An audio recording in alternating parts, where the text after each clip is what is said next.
Здравствуйте, друзья, в эфире Геоэнергетика Инфо, с вами Радайкин Максим. И я, Борис Марцинкевич, всем добрый день.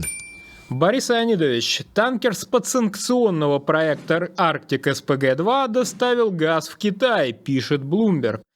Борис Леонидович, мы давно не вспоминали про Арктик СПГ в принципе. Что у нас происходит с СПГ и это что получается? Китай бросает вызов Соединенным Штатам с их санкциями? Можно вообще начать с политической стороны.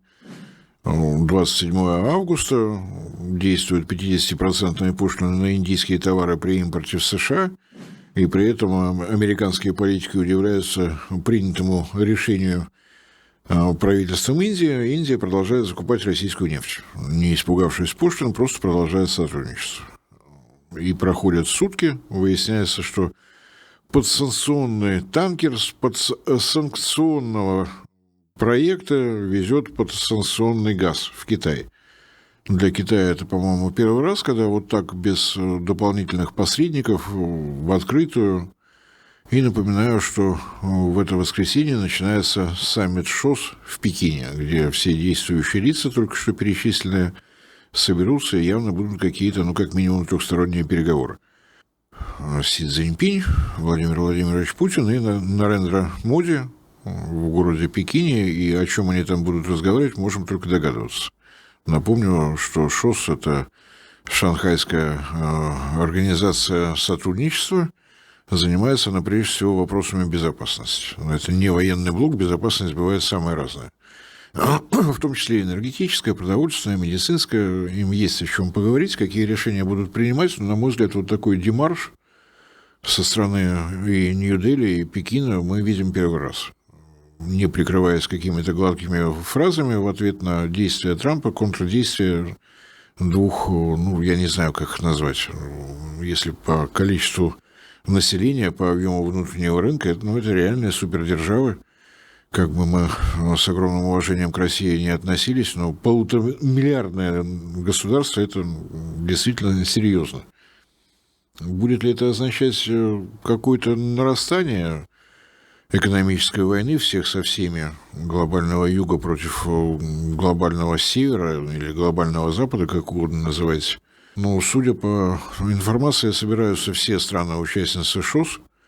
Для нас это означает, что все наши южные соседи, бывшие республики Средней Азии, кроме Туркмении, которые продолжают поддерживать нейтральный статус, все явятся туда. И уже поступила информация, что будут участвовать в саммите и страны-участницы диалога, то есть не вступившие в ШОС, размышляющие о том, надо это делать или нет. Я понимаю, что у меня неожиданно получается политинформация, но можете полюбоваться на список стран-партнеров. Обычно его пишут по алфавиту: Азербайджан, Армения и далее по списку. Так что мне кажется, что в Пекине будут достаточно интересные события. Другой вопрос, обо всех ли из этих событий, обо всех ли двусторонних, трехсторонних, многосторонних переговорах мы узнаем. Что касается Арктик СПГ-2, напомню, это проект компании «Новатэк», полуостров Гыдан, восточный берег Хопской губы. Если Ямал-СПГ – это западный берег, и полуостров Ямал, то это полуостров Гыдан. По проекту должны были быть 3 технологические линии производственной мощностью 6,5 миллионов тонн СПГ в год каждая. Сейчас смонтировано 2. Связано это действительно с антироссийскими санкциями. Можно относиться по-разному, но проект Арктик СПГ-2 встал. Технология компании Лinde, Германия, и германцы вполне традиционно сбежали откуда могли, они всегда это делают, оставив Новатэк с проблемами. Я думаю, что пройдет каких-нибудь лет 10-20, мы узнаем, каким образом была собрана вторая технологическая линия, 2 уже на месте. Это гравитационная платформа, то есть это не на берегу материка. Это, с инженерной точки зрения, очень интересное решение, красивое. При строительстве завода Ямал-СПГ сражались с вечной мерзлотой. Это дополнительные сложности, это сваи, это большая нагрузка на вечную мерзлоту. И вот здесь красивое решение. Сборка происходит практически на заводе. Доставляют на платформе до берега, заполняют платформу, нижнюю часть гравием, чем угодно, что есть на месте, она встает на дно морское, готова к работе, остается только протянуть питательные трубопроводы, и все в порядке. Сложности были, несмотря на то, что технологии немецкие, производятся физически, железо скручивается, сваривается в Китае. Какие там маневры были произведены, сказать сложно, но оборудование доставлено было сначала под Мурманск, в поселок Белокаменск, завод заводов, там, где собираются вот такие платформы. Потом мы наблюдали, как буксиры по Северному морскому пути доставили на место, поставили. Отдельная проблема была с турбинами, которые должна была поставить американская компания Hugher Bakers, тоже ушли. Заменили на электроприводы, то есть внезапно появилась в составе проекта электростанция 300-мегаваттная. Там турбины должны быть высокоманевренными, такая мощность российскими производственниками освоена, но вот то, что надо маневрировать мощностью постоянно, такого мы еще не делали. Те газовые турбины большой мощности, которые сейчас производятся, их делают специально под электростанции, там как раз нужен ровный режим, вот таких поминутных изменений мощности нет, поэтому заменили на электроприводы, электрические двигатели могут что угодно. Это была первая проблема, с которой мы боролись. Выяснилось, что СПГ мы производить можем, то есть холодная жидкость из краника капает, стакана у нас нет. Подставить нечего, потому что все, что планировалось на судостроительном комплексе «Звезда», рядом с городом Владивостоком в Большом Камне, мы не успели. Напомню, что курирует проект «Звезда» Роснефть, ни разу не судостроительная компания. Опыт, компетенции набирались на ходу, отталкивались от того правильного посыла, теоретически правильного, собирали наиболее передовые технологии из всего, что у нас на планете есть для транспортировки СПГ, но вот не получилось. Криогенная емкость от французской компании GTT, она ушла. Южная Корея, которая тоже попала в неприятную ситуацию, по контракту было произведено 5 танкеров-газовозов усиленного ледового класса в международной классификации Ямал-Макс. Отдать заказчику Новатэку не могут, потому что санкции. Продать сторонним заказчикам не могут, потому что стоимость танкера-газовоза Ямал-Макс в 2 раза превышает обычный танкер, не ледовый. Соответственно, желающих нет. Продать со скидкой тоже не получается, потому что этот танкер весит тяжелее, у него совершенно другой расход топлива, желающих покупать нет. Ну и, кроме того, разумеется, идут суды. Иск со стороны Новатэка тоже совершенно очевиден. Заказ был сделан, авансы были оплачены, где товар. Так мы вводим ловко санкции. Против России страдает почему-то Южная Корея, которой надо и штрафы платить, куда-то эти танкеры, вот, что с ними делать, непонятно. В начале этого года прошли ходовые испытания танкера, сделанного уже у нас на судостроительном комплексе «Звезда», но, как ни странно, реляций победных мы не услышали. Значит, какие-то недостатки выявлены. Последнее сообщение в открытых источниках было, что до конца этого года 2 наших танкера будут. Но этого мало. Очевидным образом, поэтому используется так называемый теневой флот. Название красивое, сути не отражает, он в тени для, так скажем, всей системы морских страховок. То есть компания Lloyd этого не видит, никто у них не страхуется. А это нехорошо, это тень, это темно, мы ничего не видим.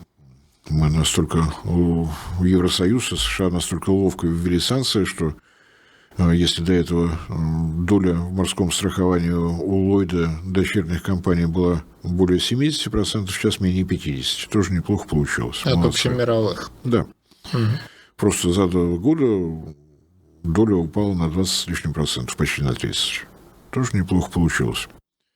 Санкции, напомню, против России. Что такое теневой флот? Он не будет состоять из танкеров-газовозов усиленного ледового класса. Соответственно, транспортировка возможна только тогда, когда свободен Северный морской путь от льда. Поэтому неясные информационные вбросы со стороны Всемирного информационного агентства «Один Блумберг сказал», сокращенно ОБС, были посвящены тому, что в октябре завод остановился, пришел лед, мы встали, глобальное потепление ждем, дождались. июль-август, вот оно глобальное потепление. Как вариант, который Новатэк для себя предусмотрел, плавучая база хранения СПГ, то есть для того, чтобы танкеры газовоза усиленного ледового класса работали во льдах, раз для этого построены. В Мурманске предусмотрен перелив из танков газовоза в танки вот такого временного хранилища с тем, чтобы дальше от Мурманска могли обычные танкеры газовоза развозить без всякой усиленной ледовости и прочего, и на Камчатке. Борис Леонидович, и финализируя данный вопрос, а что с третьей линией Арктик СПГ происходит? Когда? Ну, я повторюсь, последние новости от Новатэка на их сайте о том, что проект сдвинут в 2027 год. Были новости о том, что часть сотрудников завода рядом с Мурманском переведены в командировку в город Большой Камень с тем, чтобы усилить работу по созданию, по производству танкеров-газовозов. Пока новостей нет. Но я не думаю, что это слишком критично для Новатэка. Я понимаю, что там, конечно, и кредитные деньги, и деньги акционеров. Напомню, что из числа акционеров ушла только французская «Тоталь». Японские компании остались на месте, китайские компании остались на месте, 60% акций по-прежнему Новатэка. То есть там 40% в руках иностранных инвесторов. Понятно, что кредитные средства придется каким-то образом возвращать, с одной стороны, с другой стороны, может быть, ничего страшного во всем этом не происходит. Немножечко поднялась цена, но ничего страшного. Тем более, что так сложилось, что нескоординированные действия Катара, Соединенных Штатов и России приводят к риску тому, что в течение 2026 года на рынок выйдет сразу несколько заводов, производящих СПГ. Это может повлиять на цену. То, что Новатэк, с одной стороны, плохо, что проект не реализован вовремя, с другой стороны, может быть, вот этот момент, когда все ожидают снижения цен на СПГ, спокойно постоят в сторонке, посмотрят, как будет идти работа у конкурентов, потом, не торопясь, войдет в свой сектор. Будем наблюдать. Может быть, за это время удастся, наконец, решить все проблемы, которые по-прежнему пока не решаются в судостроительном комплексе «Звезда».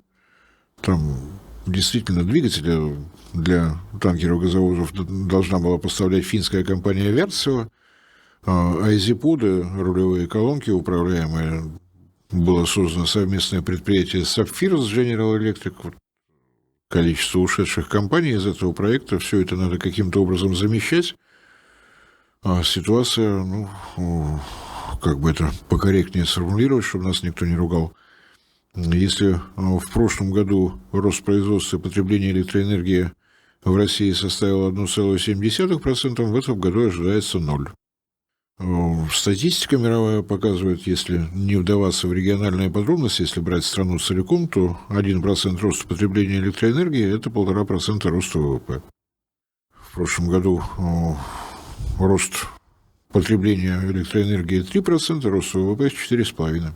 В этом году, по оценкам системного оператора, роста потребления не будет.